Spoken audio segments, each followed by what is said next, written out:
اعوذ باللہ من الشیطان الرجیم بسم اللہ الرحمن الرحیم ومن یشاقق الرسول من بعد ما تبین له الهدى ويتبع غیر سبیل المؤمنین نوله ما تولى ونصله جہنم وساءت مصیرا۔ سورہ نساء کی آیت نمبر 115 ہے۔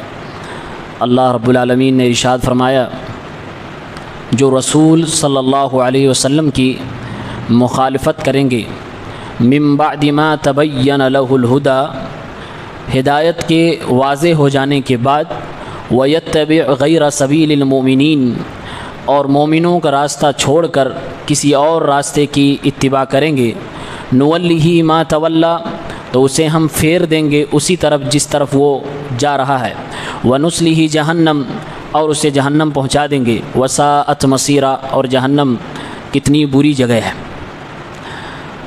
مخالفت رسول اللہ صلی اللہ علیہ وسلم کی انسان کے لیے تباہ کن ہے۔ یہاں پر اللہ نے فرمایا وَمَن يُشَاقِقِ الرَّسُولِ، جو رسول کی مخالفت کریں گے، اور یہ بنا ہے شق سے۔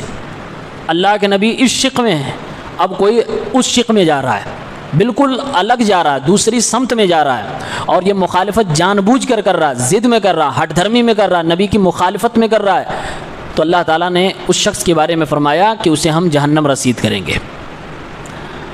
اور دوسری برائی، پہلی برائی تھی رسول اللہ صلی اللہ علیہ وسلم کی مخالفت کرے، دوسری برائی اس کے اندر یہ ہو کہ وہ مومنوں کا راستہ چھوڑ کر کسی اور راستے کی پیروی کرے۔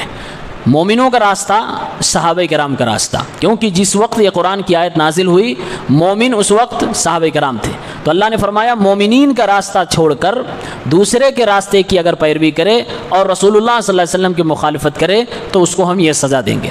گناہ دو ہے، پہلا گناہ ہے رسول اللہ صلی اللہ علیہ وسلم کی مخالفت، دوسرا گناہ ہے صحابہ کرام کے راستے کو چھوڑ کر کسی اور راستے کی پیروی۔ یہ دو گناہ اگر بندہ کرتا ہے تو اللہ تعالیٰ نے بطور سزا فرمایا نُوَلِّهِ مَا تَوَلَّى، وہ جس طرف جا رہا ہے اسے ہم جانے دیتے ہیں۔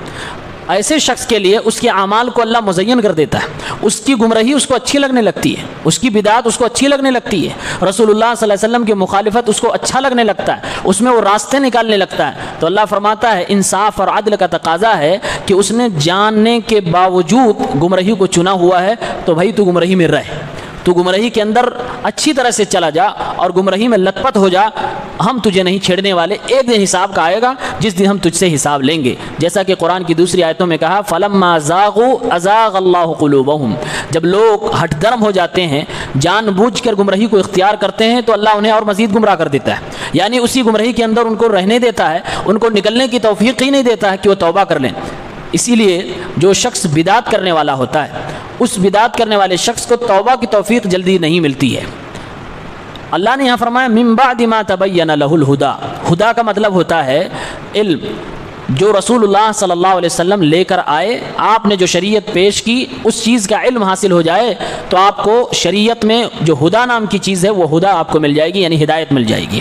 اللہ نے فرمایا ہدا کے آ جانے کے بعد اور اس کے واضح ہو جانے کے بعد اگر کوئی یہ جرم کرتا ہے تو اس کو ہم یہ سزا دیتے ہیں۔ تو پہلی سزا یہ ہے کہ وہ جس طرف جا رہا ہوتا اللہ اس کی لگام کو ڈھیلی دے دیتے ہیں اور کہتے ہیں جا۔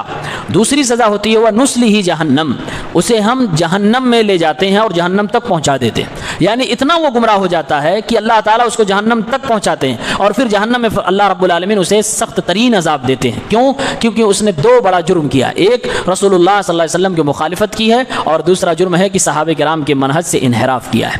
اس آیت کے اندر من بعد ما تبین له الهدى کے ذریعے سے یہ پیغام دیا گیا ہے کہ اگر کوئی شخص جاہل ہو، اس کے پاس علم نہ ہو تو اللہ رب العالمین اس کی گرفت نہیں کرتا ہے، لیکن ہر جاہل اس زمرے میں شامل نہیں ہے۔ وہ جاہل جس تک علم پہنچا ہی نہ ہو وہ معذور ہے، لیکن ایسا جاہل جس کے آس پاس علم ہو لیکن وہ علم حاصل کرنا ہی نہ چاہتا ہو، وہ علم سے بھاگ رہا ہو اور وہ یہ کہتا ہو کہ ہم تحقیق ہی نہیں کریں گے، تو ایسا شخص، ایسا جاہل معذور نہیں ہے، اس کو سزا ملے گی اس کی جہالت کی، اسے علم نہ حاصل کرنے کا گناہ ملے گا۔ اسی لیے ہر مسلمان کے اوپر فرض ہے، واجب ہے کہ وہ حق کی تلاش کرتا رہے اور حق کے تعلق سے ہمیشہ جستجو کرتا رہے۔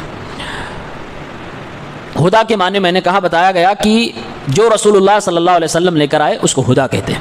اس سے معلوم یہ ہوا کہ شریعت کے اندر ہدایت ہے، شریعت کے اندر نور ہے، شریعت کے باہر گمراہی ہے اور شریعت کے باہر تاریکی ہے۔ اگر ہدایت چاہیے تو اسی شریعت کے اندر رہنا ہوگا، اور روشنی چاہیے تو اسی شریعت کے اندر رہنا ہوگا۔ ملے گا کیسے؟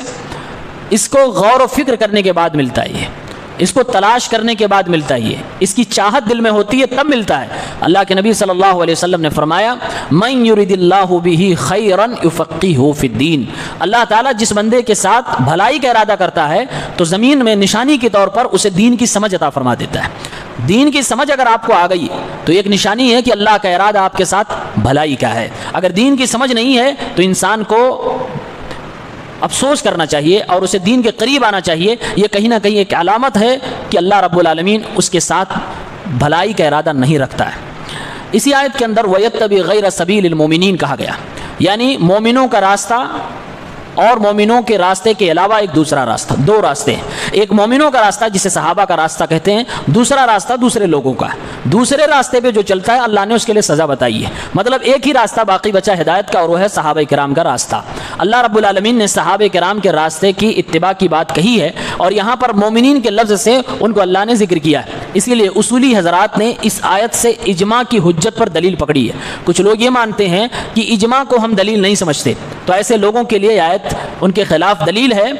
اس آیت میں یہ بتایا گیا ہے کہ اجماع ایک دلیل ہے، جب تمام مسلمان کسی بات پر اکٹھا ہو جائیں تو اس کو دلیل کے طور پر آپ کو تسلیم کرنا ہوگا، لیکن مسئلہ ہوتا ہے کہ کون سی چیز اجماع ہے، حقیقت میں وہ اجماع ہے بھی کہ نہیں ہے، اس کے اندر زیادہ اختلاف ہو جاتا ہے۔ اس آیت کے اندر صحابہ کرام کی کیا فضیلت ہے؟ اس آیت کے اندر صحابہ کی فضیلت یہ ہے کہ اللہ تعالیٰ نے فرمایا کہ جو لوگ رسول کی مخالفت کریں گے اور صحابہ کے منہج اور راستے کی مخالفت کریں گے انہیں ہم سزا دیں گے۔ رسول کی مخالفت کے ساتھ ساتھ صحابہ کے منہج کو اللہ نے ذکر فرمایا، مومنین کے راستے کو ذکر فرمایا، یہ صحابہ کرام کی ایک بڑی فضیلت ہے۔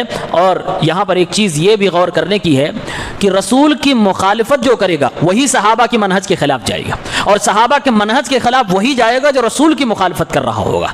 دونوں چیزیں تقریباً لازم ملزوم ہیں۔ اگر کوئی اللہ کے نبی کی مخالفت کر رہا ہے تو ظاہر سی بات ہے نبی کی کئی حدیثوں کی مخالفت کرے گا، نبی کی کئی باتوں کے خلاف جائے گا، تو جس نے نبی کو نہیں چھوڑا وہ صحابہ کو چھوڑے گا؟ نہیں چھوڑے گا۔ اور جو صحابہ کرام کی مخالفت کر رہا ہے تو صحابہ کی پوری جماعت کی جب وہ مخالفت کرنے لگے گا تو اس کو حدیثوں پر اعتبار ہی نہیں رہ جائے گا، پھر وہ رسول کی بھی مخالفت کرے گا، یعنی ادھر بھی مخالفت کرے گا تو وہاں تک پہنچے گا، اور وہاں مخالفت کرے گا تو یہاں تک پہنچے گا۔ اس لیے اللہ تعالیٰ نے دونوں لوگوں کا اور دونوں چیزوں کا ذکر فرمایا ہے، اور اللہ رب العالمین نے اس آیت کے اندر گویا کہ یہ پیغام دے دیا کہ جو رسول اللہ صلی اللہ علیہ وسلم کے طریقے سے انحراف کرے گا وہ گمراہ ہوگا، اور جو صحابہ کے منہج سے انحراف کرے گا وہ بھی گمراہ ہوگا۔ دونوں کے طریقے کو لازم پکڑنا ہوگا۔